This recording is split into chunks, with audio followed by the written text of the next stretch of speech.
Hi guys, welcome back to Suero TV. I'm Laura Pata, your usual host with the most. So today we're going to be, as I discussed on my last episode, that I want to start a series on personal finance again. I've actually been rethinking it. I've been making a couple of interviews. The interviews will continue, but now I actually want to also just focus on incomes being impacted suddenly and what can we do. We've actually made a series about this on our podcasts before in May actually, or COVID and affecting personal finances, your personal, but what can you do? So if you haven't listened to those podcasts, you can listen to them. So they are called Suero podcasts. Suero podcasts can be found on Apple. You can also Apple Podcasts if you're using Apple. You can also find them on Google Podcasts if you're a Google person, as well as you can also find them on Spotify if you're a Spotify person, and any other podcast medium that you will actually find. All right, so just check them out there. But today I just wanted to start a video series this time on when incomes are impacted. What are we going to do? We're going to focus on when suddenly you don't have an income at all, and also another episode that we're also going to shoot. We're also going to shoot about when your income has been impacted, there's been a pay cut, right? And then as well, we'll also focus on when there is now you haven't had a pay cut, but you need to be planning just in case it happens in the future. All right, so today we're going to be discussing when your pay cut, it's not a pay cut, your income has completely been lost. There's no more job, there's no more income. What are we going to do? What can you do? All right, let's get into it. The very first step: accept the situation. No time for self-pity. Accept the situation, because sometimes self-pity, what it ends up doing, it ends up just blocking you. You start blaming yourself, or you start blaming the government, start blaming your environment or your former employer. It's just, guys, this is reality. This is happening around the world. It's just one of those things that are just unfortunately are happening, and it will happen. And one thing that I'll also like to remind you is that it's life. Life is hard, guys. And on a general, stuff happens, and we need to learn how to just start handling life as it comes. That this is part of it. And I would like to just encourage you to also know that not all is lost. Nothing lasts forever, as well as we will conquer this. All right, so we will be here, Suero Consulting, to also try and help you and try and take you further with ensuring that you actually win at this as well. So for the employers, may I also just plead that to please kindly also try and prioritize us personal finance trainers to also possibly come in and help your employees prepare for a time like this as well, because it would be very helpful for them just in case the company has to shut down or is in the process of shutting down, for us to come in and mediate the personal finance aspect of it and what the employees can do. All right, so yeah, today we're going to be discussing when now you have no income. Like I said, the very first thing you do is accept. No self-pity. All right, no room for self-pity. Let us accept. So once you accept, you actually create room for you to be creative about what to do next, right? So once you've now accepted, what is also the next step for you to also understand that it's not going to be easy for a little while, and accept that as well, that it's not going to be easy for a little while. You might need to cut down on a lot of things, and when that happens, it doesn't mean there's something wrong with you or the world is ending, or no, it's part of life. You just say, I just need to live uncomfortably for a little while. I will get through this, and you will get through it. Just try and keep your mind as positive, keep your head above the waters. You will survive this. All right, now one thing now I just also wanted us to also just reflect on, and then possibly also use it as something that we can also motivate ourselves and learn from, is that we do have our neighbors, Zimbabweans, that I like giving this example, because Zimbabweans are one of the few, well, they're really next to us actually, the country that that these guys have survived really harsh conditions, really bad pandemics for them. They have really shown tenacity in their personality, tenacity in their character on surviving and ensuring that they get through whatever they. So we can really learn a lot from them. And no matter what situation that they're in, they're not picky with the jobs that they do. And on top of that, they're extreme hard workers, and their work ethic is impeccable. These are the traits that we can actually learn from them as well. I mean, if you have one even in your house, you can actually even ask them, how do you guys cope? They'll tell you, it's life, it's hard, you gotta have to get it together and just toughen up. So this is now that kind of character that we can learn from them and actually try and build ourselves a tenacity, because we've never actually, as Botswana, experienced tough times as compared to other countries. So we haven't really learned how to build that tenacity and actually and actually have a backbone for this kind of stuff. But we do have it in us. So just know that you will do it, and as much as other people can do it. All right. So the first step, like I said, accept your situation. So what the acceptance does, it opens your minds to be creative on your next step, on what you are going to do. All right. Once you've accepted, this is the next step. Talk to your creditors. All right. These are the people that you owe money, or these are the people that you have borrowed you money. Those are the very first people to talk to, or those people that you've actually bought furniture or from on credit. The very first people to talk to. And actually tell them, my income has been impacted. Here's the letter. It shows that I'm no longer going to be getting my salary. Kindly bear with me. The thing is with them, don't just call them with your problems. Give them a solution as well. This is what the solution is. Please give me this amount of time for me to gather myself so that I can start paying you. All right. Creditors should normally be understanding when you are the one also insisting on the communication on what's going on, and then you will also be able to pay.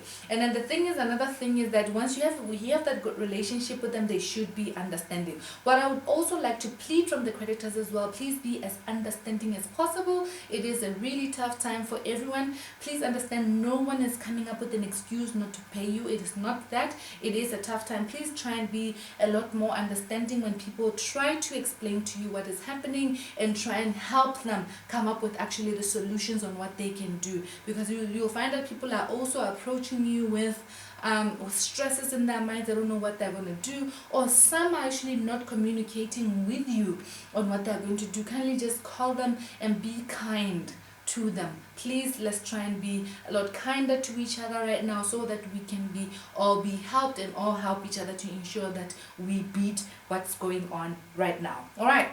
So yes, your responsibility, but it is mainly your responsibility as well as the person who has borrowed the money, to ensure that you communicate with the people that you've borrowed money from, or the people that you've actually taken furniture on credit from, or whatever credit that you have, because you've taken that money. Suddenly your income has been impacted. So it's super important that you communicate with them, and you can come up with some sort of payment plan, or some sort of time for them to give you, for you to get yourself together. All right. So once you have done that, it's time for action. The very first thing, action, is that start thinking what you're going to do. Do you want to apply for a job? You need to start scenarios. Do I need to apply for a job? Do I want to start a business? What do I want to do? This will be very dependent on a lot of things. First of all, have you gotten a package from your former employer? Do you have savings from the time that you've actually been employed? If you have a couple of savings, the first thing or the package that you've received, I would also advise you that the very first thing that you can do is just try and pay your expenses in advance. Some of the expenses, particularly the ones that you need most, these are electricity, your rent, or food. Try and buy things in bulk so that they can keep you going for a little bit of time, and then try and remove the expenses that you will not need for now. And part of the removing and the expenses that you will not need, you probably, you can give a few examples. It really depends on your type of lifestyle that you have. You'll know that you can reduce your groceries to a certain extent, so that you can also just give yourself some space, so that you can be able to save more, as well as possibly cut out some bills that you don't need. Maybe you don't need some cable TV for now, possibly pay internet over that, so that you can be able to also use the internet to make research for a couple of things, or for whatever business you would like to get into. All right. So those are the kind of stuff that you need. Maybe you need to sell your car. Maybe you need to sell your car, or you need to sell the 2 cars that you have. Sell one of them so that you don't need to be having too many expenses in the home, so that you can pay off the loan. And normally, let's say maybe your car is actually attached to a loan or attached to a bank. You can actually sell the car and actually pay the bank off, and then there's no loan anymore.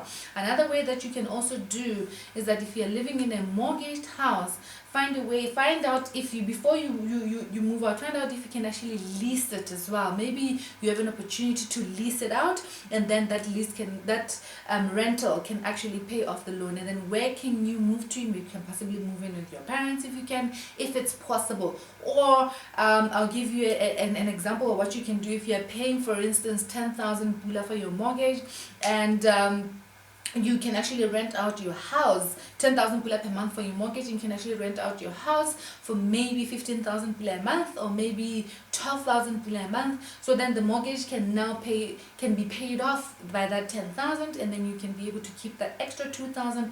And once you are actually at home, that is your extra 2,000 that you can actually survive with if you've moved home, or you can move into a smaller house, and you can pay rent with that 2,000 pula. At least the house is able to pay itself, right? You're not going to lose the house. So those are the few options that you could do. You just need to think around what can you do, ideas that you can do to actually cut down your expenses and see how you can maneuver your money around. Right now, while you're doing that, now we're starting to think, what can you do? Do you want to apply for a job? Are you the person that says, no, I'm not an entrepreneur? To be honest, I would like to find a job, because as much as times are rough, there are businesses that are actually still doing fine, and there are businesses that are hiring, and there are businesses that are actually booming, because of the pandemic.